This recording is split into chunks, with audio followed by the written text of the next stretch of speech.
Pourquoi la croissance spirituelle est si lente en certains et si glorieusement rapide en d'autres? Pourquoi d'autres avancent plus rapidement que nous?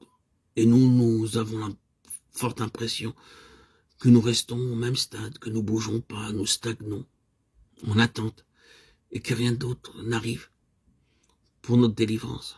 Nous sommes alors épuisés. La réponse est simple. Quelques-uns regimbent et contestent ou raisonnent avec Dieu. Ils utilisent leur propre volonté, leur propre force. Ils tournent en rond autour du point en question, se demandant: est-ce que cette chose signifie cela? Dois-je faire ceci? Est-ce nécessaire? Ai-je la permission de faire ceci ou cela? Ils oublient l'essentiel. Ceux qui affirment le plus fortement qu'ils ne veulent que la volonté de Dieu et qui, consciemment ou inconsciemment, montrent souvent qu'ils sont en train de lutter et que leur croissance est chargée de bien des désaccords. D'autres, dans une belle sincérité et pureté d'esprit, cèdent immédiatement, Seigneur. Et c'est pour ça qu'ils arrivent plus vite que les autres. Ils ne regiment pas. Et le Seigneur leur montre le chemin sans perte de temps et controverse avec sa propre volonté. Ici, il n'y a point de faiblesse par manque d'abandon complet, d'obéissance de tout cœur et de reddition à cette volonté. Ici, il y a une passion pour le Seigneur lui-même et pour qu'il ait son chemin complètement, quoi qu'il en coûte. Tout dépend de notre appréciation de notre Seigneur Jésus. C'est pour cela que certains montent plus rapidement que d'autres.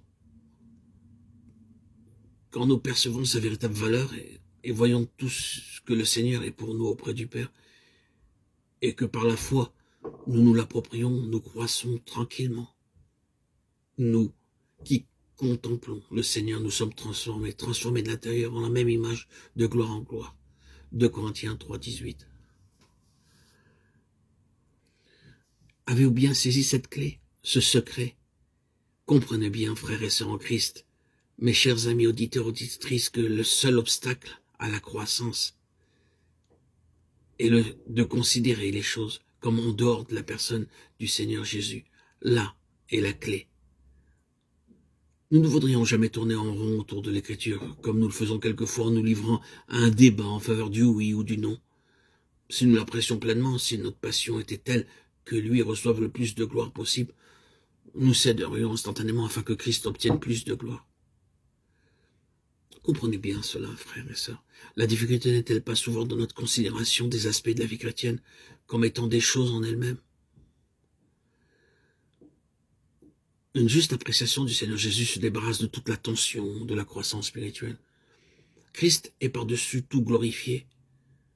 Là où Christ est par-dessus tout dans le cœur, la croissance est liée au bien-aimé. Et la croissance est la conséquence d'être occupé de lui en donnant au Seigneur Jésus sa place en toutes choses. Lui, le premier, est tout et en tout. De façon décisive, c'est une question de mesure de Christ. Nous devons voir que toute chose est liée au Seigneur Jésus lui-même.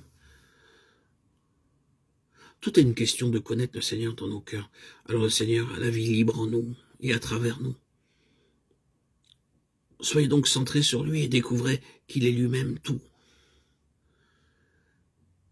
L'évangile de Dieu est que nous sommes sauvés pour être rendus conformes à l'image de son Fils, pour parvenir à la plénitude de la mesure de Christ, à l'état d'homme fait à la mesure de la stature de la plénitude de Christ. Éphésiens 4, 13.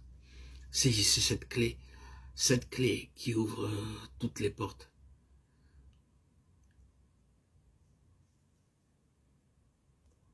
Cessez de discutailler avec les Écritures.